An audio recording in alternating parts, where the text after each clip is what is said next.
की वीडियो में हम जानेंगे खाटू श्याम बाबा के रहस्य के बारे में। कैसे बने वीर बर्बरीक कलयुग के श्याम।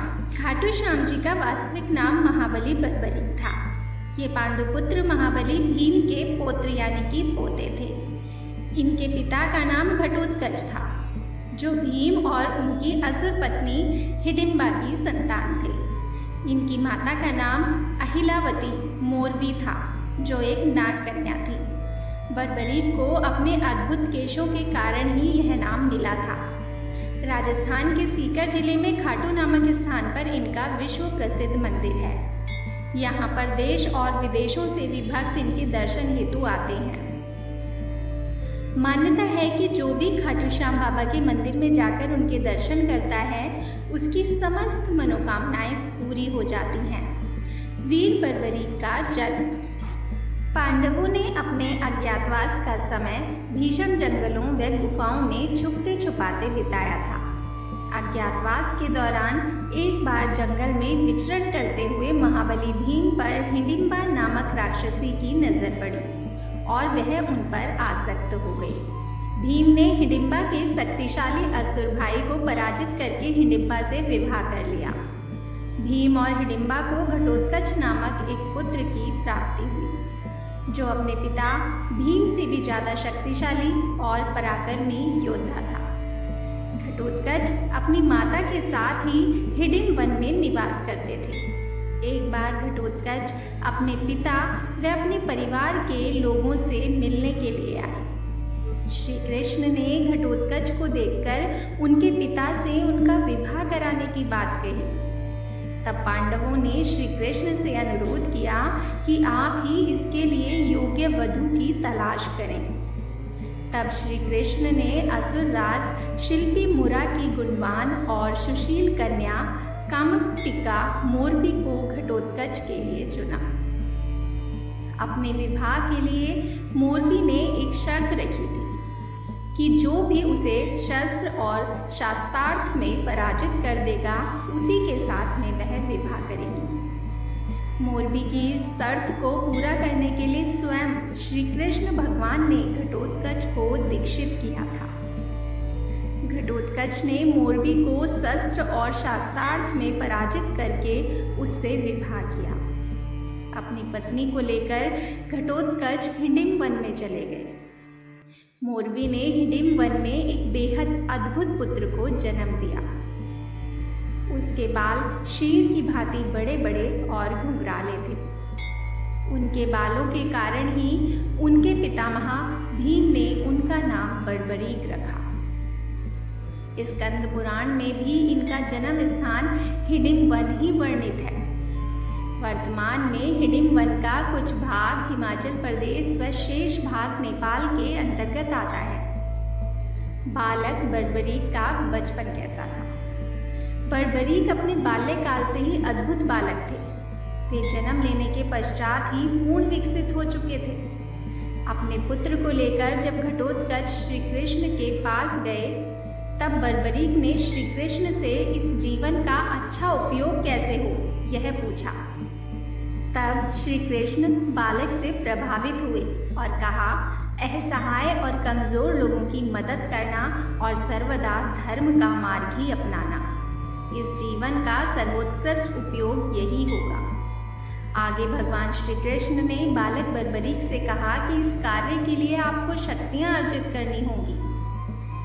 इस कार्य सिद्धि के लिए तुम्हें महिसागर गुप्त क्षेत्र में जाना होगा और देवी सिद्ध अंबिका तथा नव दुर्गा की पूजा अर्चना करनी होगी और उनसे शक्तियां प्राप्त करनी होंगी। बालक बर्बरीक ने श्री कृष्ण के कहे अनुसार महिसागर गुप्त क्षेत्र में जाकर सिद्ध अंबिका की उपासना प्रारंभ की।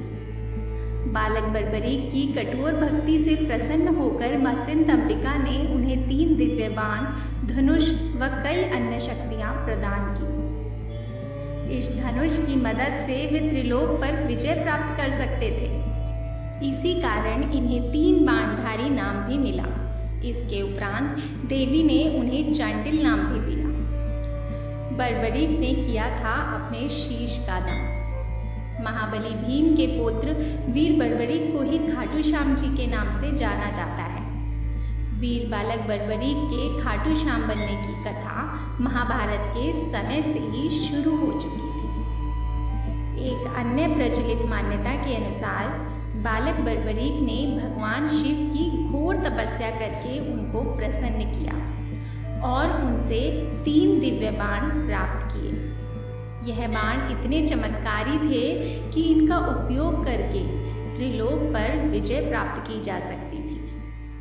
परंतु इन बाणों का प्रयोग करने के लिए जिस विशिष्ट धनुष की आवश्यकता थी वह केवल अग्निदेव से ही प्राप्त हो सकता था।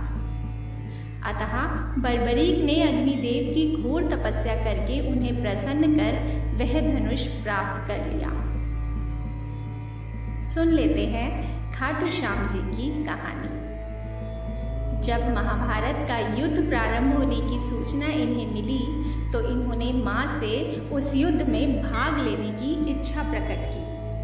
तब माँ ने इन्हें आशीर्वाद दिया और इस वचन के साथ युद्ध में जाने की आज्ञा दी कि वे उसी का साथ दें जो उस युद्ध में हार रहा हो। वीर बर्बरीक ने अपनी माँ को वचन दिया कि वे हारने वाले की ओर से ही लड़ेंगे। तभी से इनको हारे का सहारा नाम से भी जाना जाता है। माँ से आशीर्वाद प्राप्त कर बर्बरीक अपने नीले घोड़े पर सवार होकर अपने धनुष और 3 बाणों के साथ युद्ध भूमि की ओर चल पड़े। यह बात पता चलने पर भगवान श्री कृष्ण को चिंता होने लगी, क्योंकि वे जानते थे यदि किसी प्रकार बर्बरीक कौरवों के साथ शामिल हो जाते हैं तो कौरवों को किसी भी स्थिति में हराना असंभव होगा।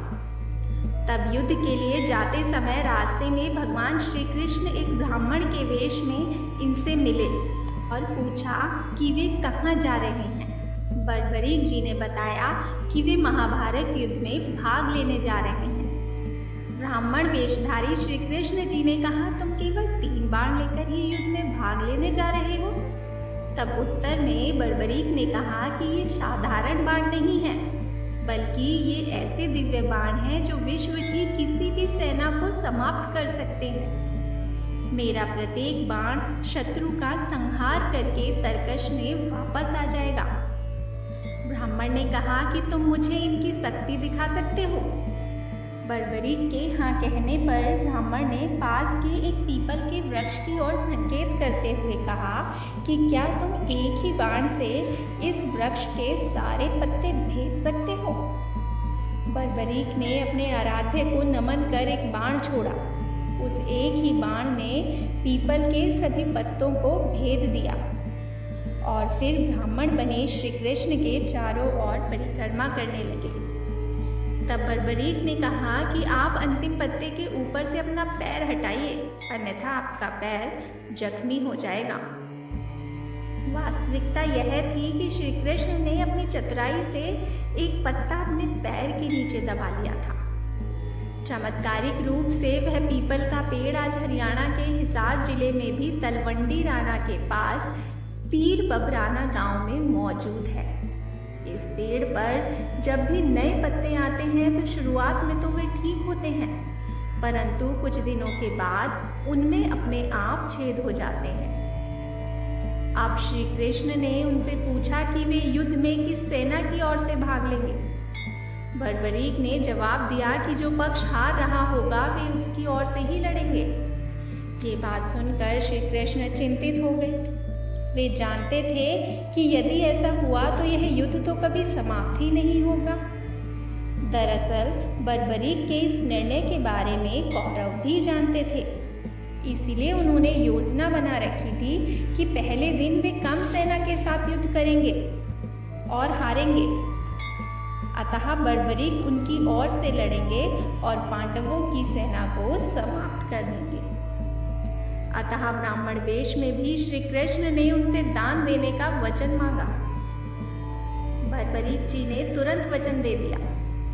तब श्री कृष्ण ने रणचंडिका को भेंट करने के लिए दान में बर्बरीक से उनका शीश मांग लिया।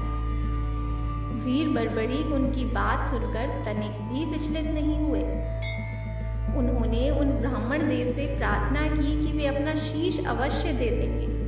परंतु इससे पूर्व उन्हें अपने वास्तविक रूप में आकर अपना परिचय देना होगा, क्योंकि बर्बरीक जानते थे कि ऐसा दान कोई साधारण व्यक्ति तो मांग ही नहीं सकता। श्री कृष्ण ने अपने वास्तविक रूप में बर्बरीक को दर्शन दिए। तब बर्बरीक ने श्री कृष्ण से कहा कि महाभारत के पूरे युद्ध को वे स्वयं अपनी आंखों से देखना चाहते हैं और यही मेरी इच्छा है।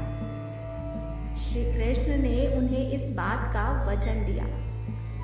बर्बरीक ने अपनी तलवार से अपना शीश काट कर उन्हें समर्पित कर दिया।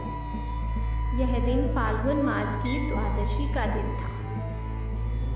वीर बर्बरीक के अप्रतिम बलिदान से प्रसन्न होकर श्री कृष्ण ने कहा कि बर्बरीक का बलिदान अद्वितीय है, ऐसा बलिदान कोई दूसरा नहीं कर सकता।